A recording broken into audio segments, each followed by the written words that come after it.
proyectamos el verdadero estilo adulto en tu radio. Las noticias para estar informado.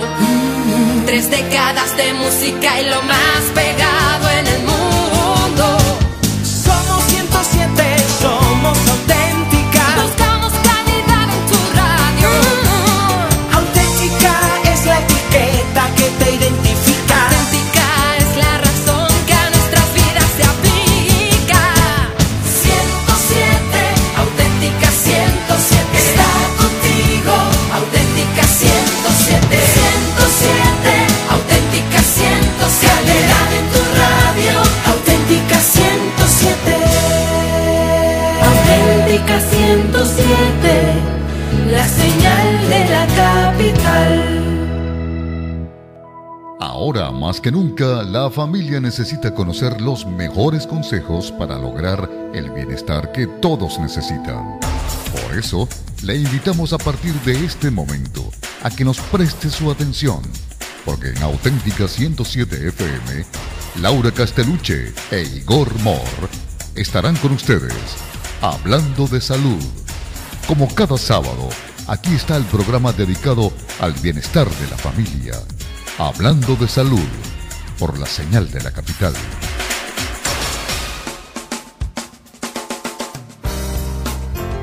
Feliz día para todas y todos, bienvenidas y bienvenidos a Hablando de Salud, la información vital que usted necesita por Auténtica 107.5 FM, la señal de la capital. Quien les habla, Laura Castellucci, certificado de locutora 18031. Igor Mor, el certificado de locución 32102. En la gerencia de producción y nuestro operador, el señor Ronmel Gil, todos bajo la dirección de Francisco Javier Martínez. Bueno, hoy vamos a tener un programa sumamente especial porque vamos a hablar sobre ese mal hábito, por decirlo de alguna manera, enfermedad, que también se considera como una enfermedad, como es el tabaquismo, esos fumadores activos, porque también hay fumadores pasivos que estamos en desventaja por muchas razones que vamos a comentar más adelante. Y bueno, vamos a hablar con los expertos a ver de qué manera usted, si nos está escuchando, tiene la voluntad y el deseo para dejar de fumar. ¿No es así, Igor? Sí, sobre todo porque hemos visto que en Venezuela, si se quiere, ha sido exitosa la campaña de los ambientes libres de humo. Afortunadamente la recepción a nivel del pueblo, de la población, pues ha sido bastante importante. Lo que se esperaba o lo que se creía que no iba a ser cumplido porque los establecimientos públicos no iban a hacerlo, fíjate que sí ha existido un cambio de conducta en ese término.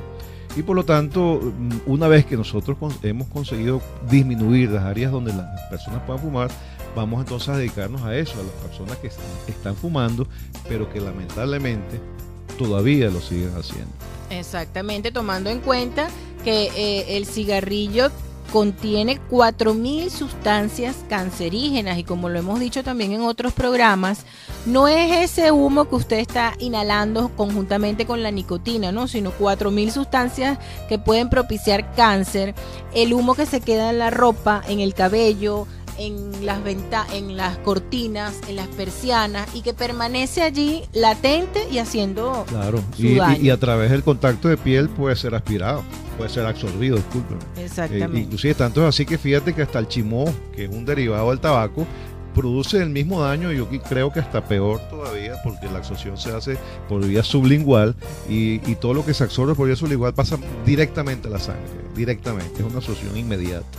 Entonces, pues el tabaco en toda su forma y sobre todo, fíjense en la nueva moda del narguilé. Hoy en día los muchachos se toman fotos con aquella bombona prendida de humo del tabaco, diciendo que el narguilé es una forma de aspirar menos nicotina, y eso es completamente falso. Y tanto es así que además de la nicotina que se está aspirando a través del narguilé, están aspirando el carbono, el monóxido de carbono, porque ellos prenden el narguilé con carbón. Entonces es un doble humo, el humo del cigarrillo más el humo del carbón que utilizan para calentar el agua del narguilé. Que ambos son cancerígenos, además. Uno peor que el otro. Sí. Te podrás imaginar. Bueno, soy fumador, quiero dejar de fumar, es el título que le hemos dado al programa de hoy en Hablando de Salud, la información vital que usted necesita. Y en Venezuela tenemos aquí las estadísticas más recientes, se señala que existen de 6 a 7 millones de fumadores. Es una cifra, si se quiere, muy alta, tomando en cuenta que somos un país de una población bastante pequeña, con apenas 28, 29 millones de habitantes. O sea que aproximadamente una prevalencia sería como del 30 al 32%. Entonces estamos hablando que cada 10 venezolanos, 3 están fumando en este momento. Sí. Cifra sumamente elevada.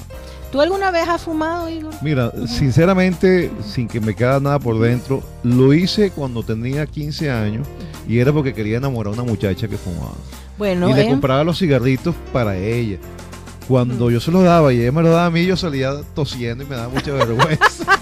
Y nunca en mi vida, gracias a Dios, pude aspirar un cigarrillo. Y después que la muchacha me dijo que no, menos todavía, así que nunca lo he hecho. Bueno, fíjate, tú estás entre las estadísticas porque según el doctor David Rincón, expresidente de la filial Miranda de la Sociedad Venezolana de Pediatría y Puericultura y asesor médico de un laboratorio muy importante del país, afirma que la incidencia de niños fumadores está entre los 10 años o mayores de 10 años. Eso ¿no? es importante. Y en una estadística bastante alta, estamos hablando de 20%. Yo diría que alarmante. Es la más alta de Latinoamérica. Estás hablando de niños. Eso es horrible. Las consecuencias que eso puede traer para el futuro humano. Uh-huh. Bueno, pero vamos a contactar al doctor José Félix Ruiz.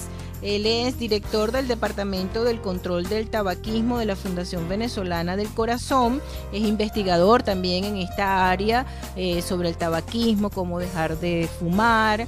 Y vamos a contactarlo. Se encuentra en Maturín, ¿no, Igor? En este momento en la ciudad de Maturín, precisamente, vamos a hacer ese contacto porque nuestro amigo José Ruiz es un destacado investigador en la materia, ha sido el baluarte aquí en Venezuela para que el programa de la ley marco de anticesación tabaco fuese aprobada a nivel de la Asamblea Nacional. Tiene muchísima experiencia en esto, pues, y yo creo que sería la persona más importante en términos de que podamos obtener alguna información. Le recordamos que está usted escuchando Hablando de Salud, la información vital que usted necesita por Auténtica 107.5 FM, la señal de la capital. El tema de hoy: soy fumador, quiero dejar de fumar. Buenos días, doctor José Félix Ruiz. Él es director del Departamento del Control del Tabaquismo de la Fundación Venezolana del Corazón. Es investigador en esta área. Y bueno, la intención es preguntarle cómo puede hacer una persona o cuáles son los programas, qué tipo de actividades pudiera realizar para que una persona deje de fumar. Muchos lo consideran un vicio, otros dicen que es una enfermedad. Entonces, ¿qué le aconsejamos a todas esas personas fumadoras activas y pasivas que sufrimos las consecuencias de los fumadores para dejar el hábito? Excelente pregunta, Laura. Primero debo agradecer la invitación y hacer esta conexión desde el estado Aragua hasta el estado Monagas. Esto es muy importante porque estamos conectándonos casi todo el país. Debo decirte, Laura, que al principio es necesario que exista información y educación a la comunidad de forma permanente en el tema. Si esto existe, es mucho más probable que muchos fumadores dejen de fumar. Por eso realmente tanto comunicadores sociales como líderes en salud tenemos esa obligación de mantener programas de información para que los fumadores sepan cuáles son los riesgos y, por supuesto, los fumadores contribuyan a que este programa de cesación también sea eficaz. Segundo, los países donde las leyes de ambiente del humo de tabaco son eficaces, realmente ayudamos más a los fumadores a dejar de fumar. Por lo tanto, en nuestro país tenemos que hacer esfuerzos porque esta ley, como ya hemos mencionado, pues sea tan eficaz como hasta ahora y tal vez mucho más. Tercero, debo decirte que los países del mundo que formamos parte del Tratado Mundial del Control del Tabaco tenemos la obligación, en este caso el Estado, de implementar programas de cesación, o sea, programas que ayuden a los fumadores a dejar de fumar. Es indispensable que tengamos personal entrenado, tanto médicos como enfermeras, disponibles en los centros de salud. Y segundo, tengamos fármacos o medicamentos eficaces, accesibles a nuestros pacientes. En este sentido, pues, estas condiciones son indispensables para que podamos ayudar a los fumadores a dejar de fumar. Ahora, ¿cómo debe ser una consulta para poder ayudar a un fumador realmente a dejar de fumar? Eso es un programa oficial a nivel de los países o es un programa que se está establecido a nivel mundial y se puede repetir y replicar en cada uno de los países, o se le deja a los países la libertad de tomar una decisión al respecto? El convenio marco ofrece directrices. Las directrices son basadas en evidencia. Por lo tanto, son recomendaciones con sustentación científica y los países tienen la libertad de escogerlas. Por supuesto, deberíamos escoger las directrices que nos recomienda el Tratado Mundial de Control del Tabaco. Yo que insistieras, porque no puede ser cualquier cosa o cualquier programa que a mí me dé la gana implementar. De repente yo digo, mira, si tú tomas una hoja de tal té, vas a tener resultados positivos, y eso no puede ser así. Me imagino que tiene que ser de evidencia científica que apoyen y que hayan sido comprobados en trabajos de campo, que en efecto se consigue obtener un cambio en términos del seguimiento de estos pacientes que fuman. Estas directrices aprobadas por el Convenio Marco para el Control del Tabaco son producto de la experiencia de los países con más avanzadas técnicas de cesación, discutidas no solamente a nivel científico, sino discutidas a nivel de tratado de control de tabaco, donde los acuerdos son eminentemente aprobados por los representantes de los países, pero en conocimiento de lo que realmente es eficaz hasta ahora. O sea, que realmente son recomendaciones con sustentación científica, no son improvisaciones ni lo que les parece a alguna persona. ¿Y cuáles han sido esos países, doctor, donde ha habido mejores resultados en la aplicación de estos programas? Bueno, a nivel de Europa tenemos que mencionar en Inglaterra existen programas eficaces de hace muchísimos años, son uno de los líderes en el mundo, especialmente en Europa. En España, en Madrid, te podría mencionar que nada más en esta ciudad hay más de 250 consultas que refieren a un centro especializado.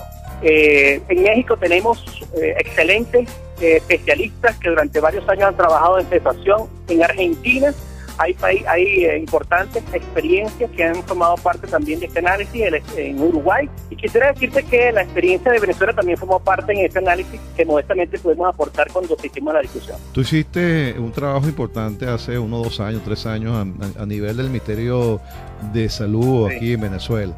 ¿Qué fue lo que tú prácticamente pudiste percibir en esos programas que intentaste de cesación tabáquica?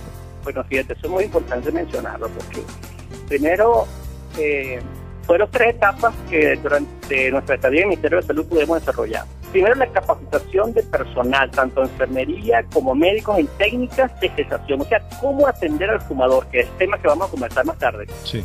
Eso fue una de las partes que pudimos describir porque durante varios meses estuvimos viajando por varias ciudades de Venezuela capacitando y logramos capacitar más de 4.500 venezolanos del sector salud en técnicas de cesación. Esa experiencia ya es importante en el mundo, muy importante. Que hay países del mundo donde tú no puedes hablar de centenares de personas, y nosotros fuimos capaces de mencionar que capacitamos más de 4.000 personas en ese periodo que mencionamos. Segundo, no solamente la capacitación, sino la activación de centros de atención, que para esa época activamos alrededor de 100 a 120, que de tener 0, pues activar 120 consultas fue importante. Y el tercer nivel fue finalmente la atención del paciente fumador, con seguimiento promedio de 6 meses, aplicando tratamiento farmacológico que garantizó el Estado venezolano a los fumadores que asistieron a esta consulta. Pudimos evaluar la eficacia tanto del tratamiento conductual como farmacológico de esta consulta, y eso formó parte de esta discusión a nivel mundial, y podemos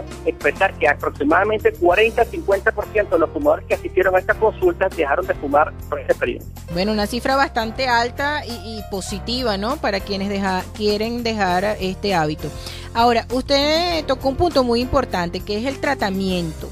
En la literatura que uno consigue acerca de cómo dejar de fumar, se habla de un tratamiento basado en antidepresivos y ansiolíticos. Inclusive también incluyen una terapia de reemplazo que son los conocidos y muy famosos parches de nicotina.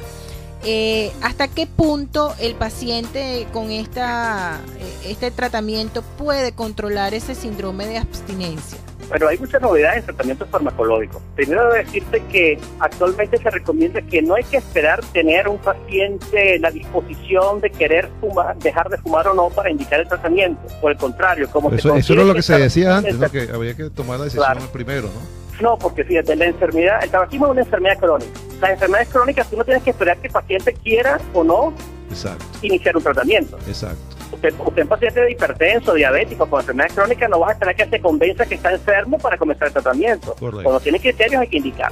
Correcto. Entonces el paciente fumador padece una enfermedad con sus características propias y el médico tiene la obligación de indicar el tratamiento farmacológico. Por lo tanto, hay que iniciar el tratamiento al mismo tiempo que se hace el diagnóstico. Exactamente. Es uno de los nuevos elementos, porque antes se mencionaba que íbamos a tratar al paciente cuando realmente se decidiera, sería signos de adicción nicotina.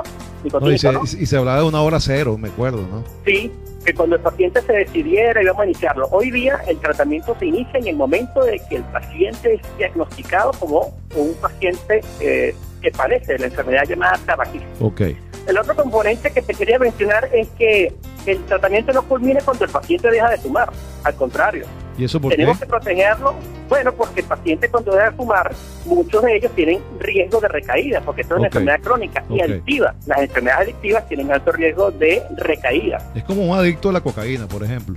Es como cualquier adicción. Como cualquier adicción. Hay un alto riesgo de recaída. Entonces, el médico o enfermera que atiende al paciente tiene que estar entrenado para poder orientar al fumador. Exactamente. En qué situación se va a presentar. Y volviendo a lo del tratamiento, debo decirte que el tratamiento debe mantenerse de mucho más tiempo, de 6 meses a un año, posterior a las fechas de haber dejado de fumar. Independientemente del esquema terapéutico que hayas escogido al comienzo. No, lo que te quiero decir es que cuando uno toma la decisión del tratamiento farmacológico que va a indicar a un paciente, debe considerar no solamente cuál le conviene, cuál está disponible en el mercado, sí, y si este tratamiento podrá ayudarlo aún después de dejar de fumar. Okay. ¿Y cuáles son los factores que se toman en cuenta para indicar tratamientos personalizados a cada paciente? Ok, en primer término, para utilizar la terapia de sustitución nicotínica, tú tienes que considerar si el paciente es hipertenso o no, si está debidamente controlado. Un paciente hipertenso debidamente controlado sí puede utilizar libremente una terapia de sustitución nicotínica. Eso es lo de los parches. Los parches de nicotina y los chicles de nicotina, que son los únicos disponibles en Venezuela. Ok. Para eso entonces el paciente tiene que ser, si es hipertenso, tiene que estar controlado. En caso que no esté controlado, no es recomendable iniciar el tratamiento con este fármaco, porque este fármaco incrementa la frecuencia cardíaca y ligeramente puede incrementar o dificultar el control de la presión arterial. Es perfecto. Por otra parte, tú debes interrogar al paciente para saber si tiene concomitantemente alguna enfermedad del área neurológica o si ha recibido tratamiento para convulsiones. Por ejemplo, dime, el área neurológica sería ¿cuál? Si ha recibido o si recibe cualquier tratamiento anticonvulsivante. Ok. ¿Por qué? Porque hay contraindicación del anticonvulsivante con el uso del sustituto de la nicotina. No, existe contraindicación de uso de clorhidrato de bupropión. Ok, que sería el segundo recurso farmacológico que tú utilizarías, aparte de los sustitutos de nicotina.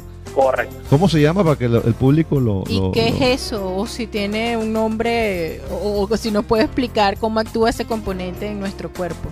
Y repite, ¿cómo que se llama el medicamento? El fármaco es clorhidrato de bupropión. Ibupropión. Ok. Clorhidrato de bupropión y el nombre farmacológico, el nombre comercial es Wellbutrin. Ok. ¿Y qué hace ese producto? ¿Qué efectos tiene? Este fármaco contribuye a disminuir el efecto que tiene la nicotina a nivel cerebral en los receptores dopaminérgicos. Ok. O sea que va a contribuir progresivamente a atenuar la adicción a la nicotina. Exactamente. Y al mismo tiempo al mismo tiempo te protege contra lo que llamó Laura el síndrome de abstinencia.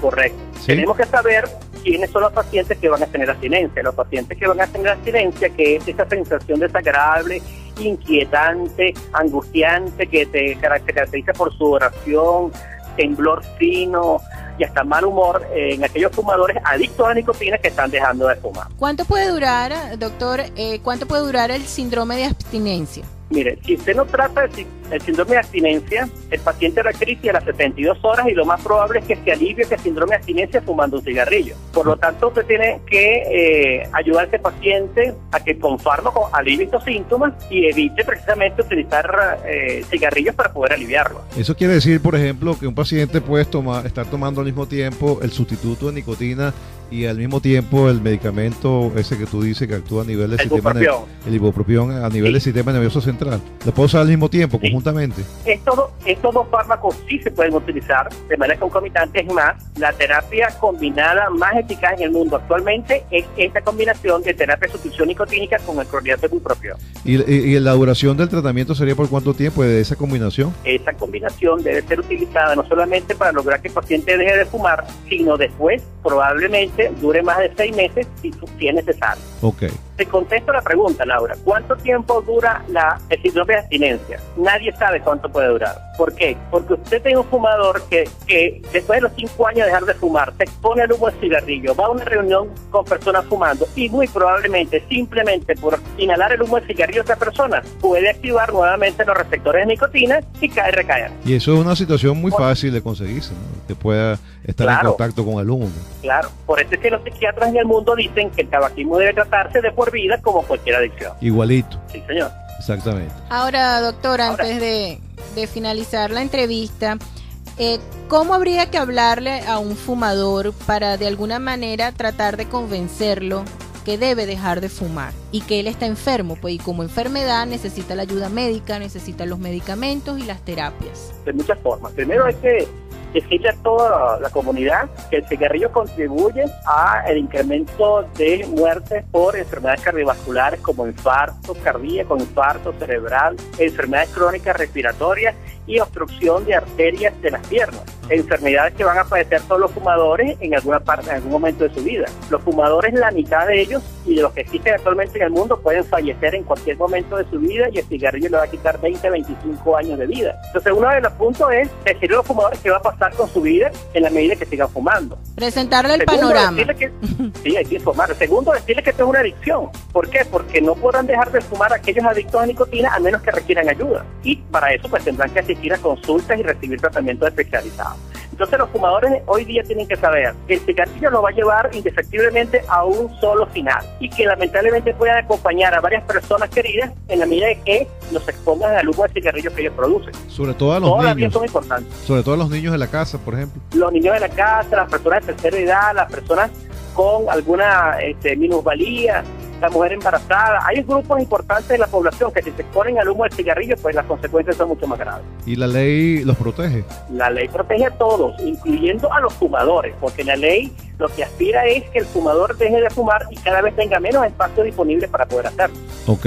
Bien, doctor, vamos a cumplir con una pausa publicitaria. Enseguida volveremos a hacer contacto con usted. Estamos conversando con el doctor José Félix Ruiz, director del Departamento del Control del Tabaquismo de la Fundación Venezolana del Corazón e investigador en esta área, ¿no?, de cómo dejar de fumar y los efectos que puede tener el tabaquismo en nuestro cuerpo. Vamos a la pausa y enseguida volveremos con más de Hablando de Salud, la información vital que usted necesita por Auténtica 107.5 FM, la señal de la capital. Laura Castellucci e Igor Mor les acompañan por Auténtica 107 FM, Hablando de Salud.